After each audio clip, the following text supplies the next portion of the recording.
நண்பர்களே, இன்று நாம் இந்தியாவுக்கும் சீனாவுக்கும் இடையிலான பாதுகாப்பு தொழில்நுட்பத்தின் இனம் குறித்து பேசுவோம். இந்த போட்டியில் இந்தியா தனது திசையையும் அணுகுமுறையையும் தீர்மானித்துள்ளது. ஒருபுறம் சீனா தனது 6ஆம் தலைமுறை போர் விமானத்தை பரிசோதித்து வருகிறது. மறுபுறம் இந்தியாவும் தனது பலத்தை ஒரு புதிய நிலைக்கு கொண்டு செல்ல முழுமையாக தயாராக உள்ளது. இது வலிமைக்கான போர் மட்டுமல்ல, தொழில்நுட்ப மேன்மைக்கான போரும் கூட. இந்த தலைப்பை விரிவாக புரிந்து கொள்வோம்.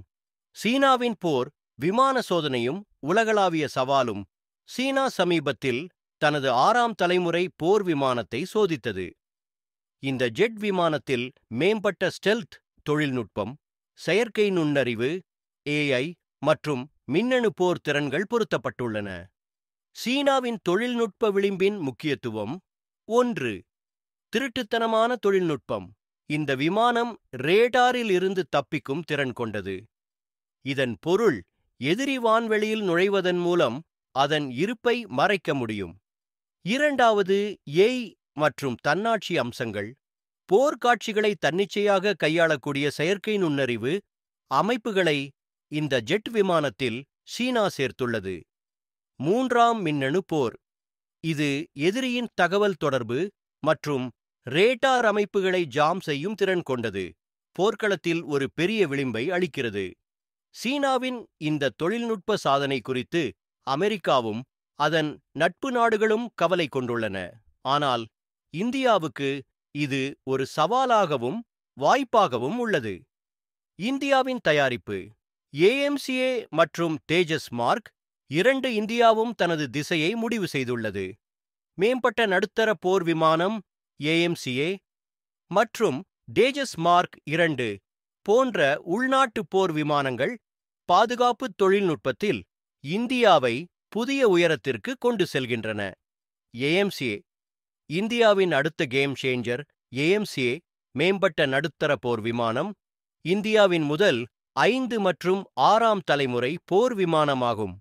இது திருட்டுத்தனமான மேம்பட்ட ஆயுதங்கள் மற்றும் AI திறன்களுடன் வடிவமைக்கப்பட்டுள்ளது.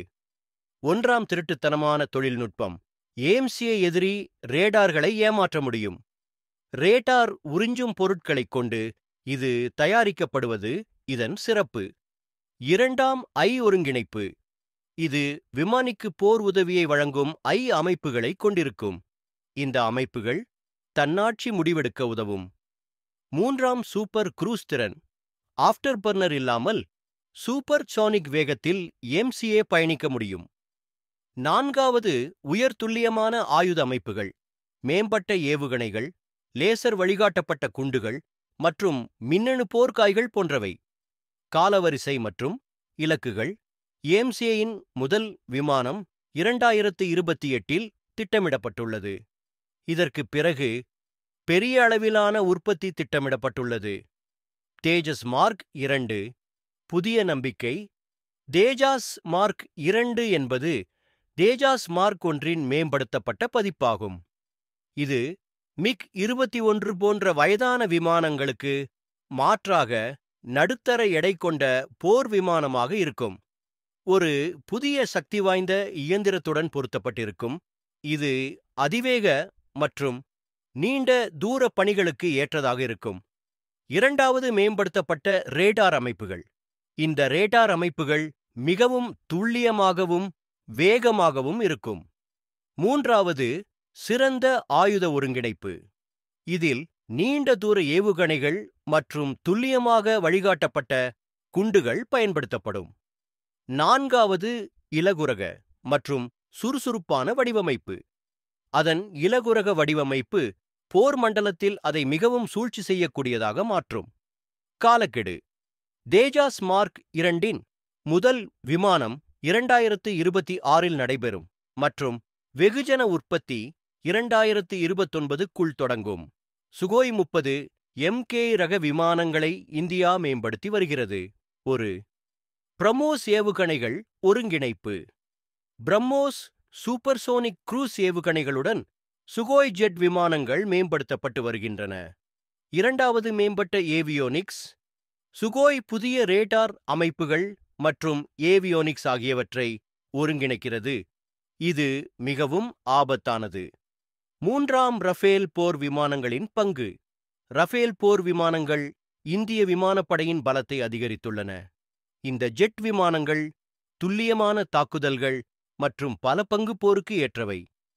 6ஆம் தலைமுறை உள்நாட்டு ஜெட் விமானங்களுக்கான திட்டங்கள் AMCA-வை தொடர்ந்து 6வது தலைமுறை போர் விமானத்தின் பணிகளைத் தொடங்க இந்தியா திட்டமிட்டுள்ளது. இது ஜெட் அட்வான்ஸ்டு தொழில்நுட்பங்களுடன் பொருத்தப்பட்டிருக்கும். அவை: 1. லேசர் ஆயுதங்கள் எதிர்கால போரில் ஒரு விளையாட்டு மாற்றியாக நிரூபிக்க முடியும். 2. ஹைப்பர்சோனிக் வேகம். இந்த ஜெட் ஹைப்பர்சோனிக் வேகத்தில் பறக்க முடியும்.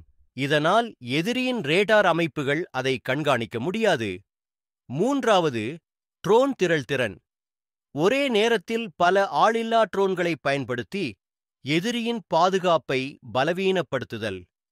விண்வெளி அடிப்படையிலான பாதுகாப்பு அமைப்புகளிலும் இந்தியா செயல்பட்டு வருகிறது. 1. செயற்கைக்கோள் எதிர்ப்பு ஏவுகணைகள். இந்த ஏவுகணைகள் எதிரி செயற்கைக்கோள்களை அழிக்கும் திறன் கொண்டவை. 2. விண்வெளி கண்காணிப்பு. எதிரிகளின் நடமாட்டத்தை கண்காணிக்க மேம்பட்ட செயற்கைக்கோள்கள். 3. ஹைப்பர்சோனிக் கிளைடு வாகனங்கள் எதிரியின் பாதுகாப்பை தவிர்ப்பதன் மூலம் அதிவேக தாக்குதல்களுக்கு. பாதுகாப்பு தளவாட உற்பத்தியில் தற்சார்பு மேக் இன் இந்தியா முன்முயற்சியின் கீழ் பாதுகாப்பு உற்பத்தியை இந்தியா ஊக்குவித்துள்ளது.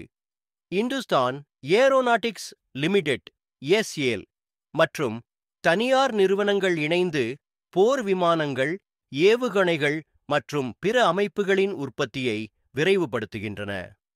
1. உள்நாட்டு இயந்திரங்கள். காவேரி என்ஜின் மற்றும் புதிய உள்நாட்டு என்ஜின்களின் பணிகள் வேகமாக நடந்து வருகின்றன. 2. உலகளாவிய பாதுகாப்பு ஏற்றுமதியாளர். உலகளாவிய பாதுகாப்பு சந்தையில் இந்தியா ஒரு முக்கிய ஏற்றுமதியாளராக வளர்ந்து வருகிறது. 3. பொது தனியார் கூட்டாண்மை. தனியார் நிறுவனங்களை ஈடுபடுத்தி உற்பத்தி திறன் அதிகரிக்கப்பட்டு வருகிறது. இராணுவ பலம் அதிகரிப்பு ஏவுகணைகள், நீர்மூழ்கிக் கப்பல்கள், ரேடார் அமைப்புகள் ஆகியவற்றிலும் இந்தியா தனது வலிமையை அதிகரித்துள்ளது. 1. பிரம்மோஸ் மற்றும் அக்னி ஏவுகணைகள். இந்த ஏவுகணைகள் இந்தியாவின் தாக்கும் திறனை ஈடு இணையற்றதாக ஆக்குகின்றன. 2. அணுசக்தி நீர்மூழ்கிக் கப்பல்கள். INS அரிஹந்த் வகுப்பு நீர்மூழ்கிக் கப்பல்கள் இந்தியாவுக்கு 2வது தாக்குதல் திறனை வழங்குகின்றன. 3. மேம்பட்ட ரேடார் அமைப்புகள். இது எதிரிகளின் நடமாட்டத்தை கண்காணிக்கும் திறன் கொண்டது. உங்கள் கருத்தும் ஆதரவும் நண்பர்களே. இந்தியா தனது பாதுகாப்புத் துறையில் புதிய புரட்சியை நோக்கி சென்று கொண்டிருக்கிறது. இது நம் அனைவருக்கும் பெருமை அளிக்கும் விஷயமாகும். ஆனால் பயணம் இன்னும் நீண்டது. நாம் அனைவரும் பங்களிப்பது முக்கியம். இந்த தகவல் உங்களுக்கு பிடித்திருந்தால் கருத்து பெட்டியில் ஜெய் ஹிந்த் என்று எழுதி இந்த தகவலை முடிந்தவரை பலருக்கு பரப்புங்கள். ஜெய் ஹிந்த், ஜெய் பாரத்.